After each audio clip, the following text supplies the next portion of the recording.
Welcome into Seattle Seahawks today. I am Tom Downey. Before we begin today's mailbag, if you are excited for NFL free agency, which is roughly a month away, show it by liking this video. Seattle has lots of money to spend this year, and there are several questions on today's mailbag about free agency. So if you're hyped, like the video right now.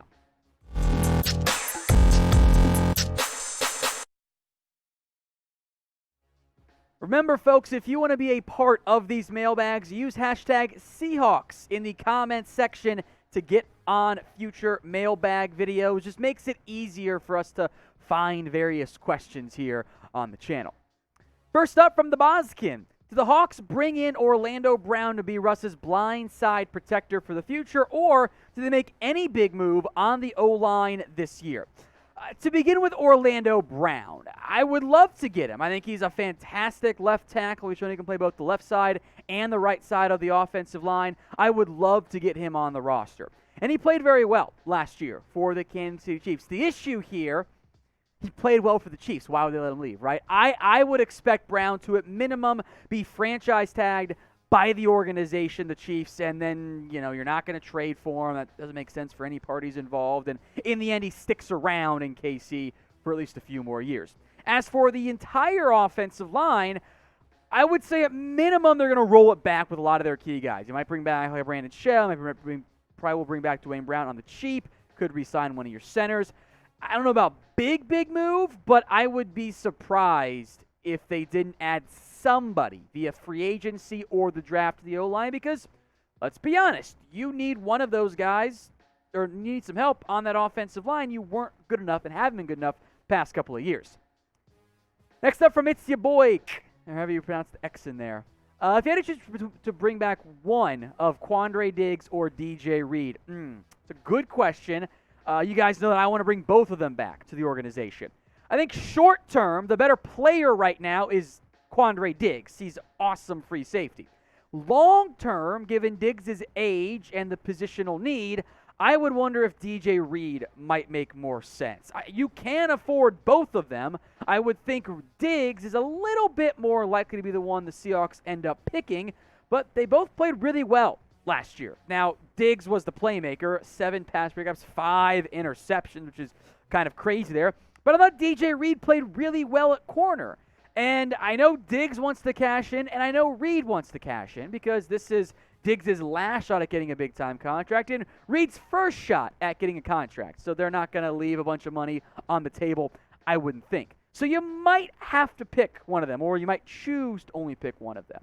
So what do you guys think? I'll flip it around and ask you guys the same question. Pick one to keep. Type D for Quandre Diggs, or type in R for DJ Reed. This is the pinned comment on today's video, so if the ad break comes on YouTube, take advantage of it. While it plays, head to that pinned comment and type in your R or your D. From Dat Fat Rat, should the Seahawks try and get a nickel corner like Bryce Callahan?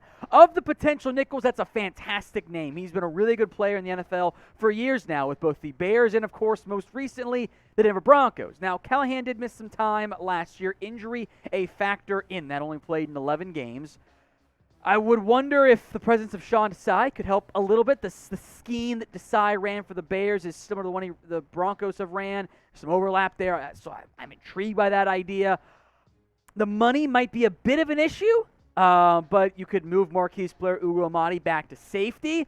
Maybe then you don't retain Quandre Diggs. Not saying I would do that, but that's just a hypothetical scenario you could see them end up pursuing. If the money is right, absolutely. We'll see if the money ends up being right. They're going to go cheaper with maybe a Desmond King, for example. Now, if you want the Seahawks to make a splash in free agency, like the video. They've got money, and they can create more by extending the contracts of Russell Wilson and or Bobby Wagner. I want them to be aggressive. Makes it more interesting, of course. Do you agree? Like the video right now.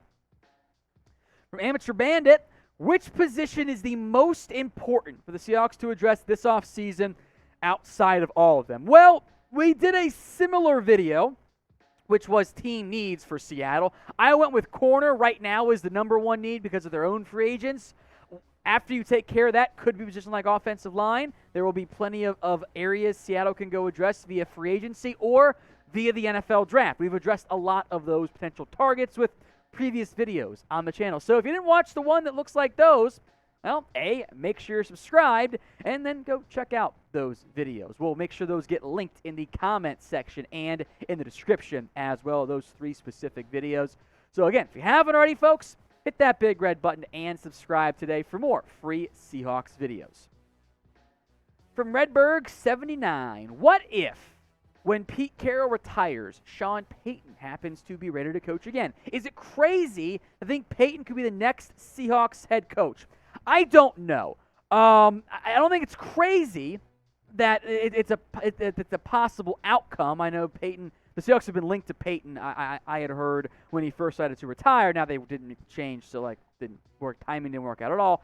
Timing's a big factor here. Make no mistake about that, because they've got to figure out, Seattle, what the timing of a Pete Carroll retirement ends up looking like. Does it end up going down next year? Sean Payton might be a one-year guy. If it's 2, 3, 4 years, if Payton's still out there, then it could make some sense. The Cowboys, of course, are always linked to Sean Payton, and, if someone like, say, I don't know, maybe a Dan Quinn is still available, that could also end up working for Seattle.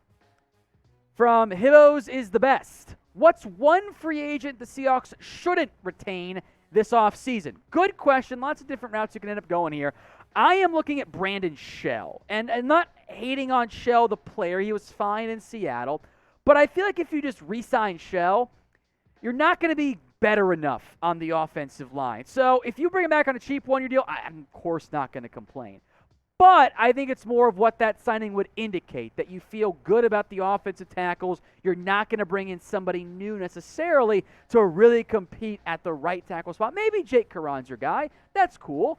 But I think you could be a bit aggressive and sign even a rental veteran while you buy more time for Jake to develop. So I would say not Shell. I would look elsewhere. I will once again ask you the same question. Name a Seahawks free agent who you do not want to re-sign this offseason. Let me know a name you're thinking in the comment section.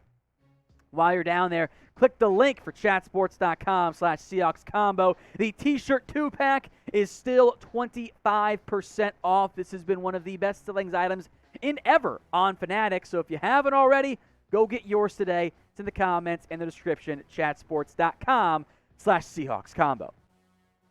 From Tristan, maybe the Seahawks try to bring back Jimmy Graham to help the tight end room. I do like the idea of adding tight end talent, given your top 2 guys are free agents. I don't think Jimmy Graham's that guy anymore. Hasn't been for a while. I mean, this level of production for an aging tight end doesn't intrigue me. Yeah, if you could bring him in cheap, one-year deal, make him your red zone guy, okay, I get that. I ain't paying for 14 catches. That's not valuable to me. I can draft that guy in the 5th round, 6th round, 7th round, and maybe even get that level of production. 4th round maybe makes more sense there. But, I don't see the need to add Jimmy Graham at this point. I don't think he's that impactful of a player at this point in his NFL career. I'd rather aim for a bigger fish on the tight end market.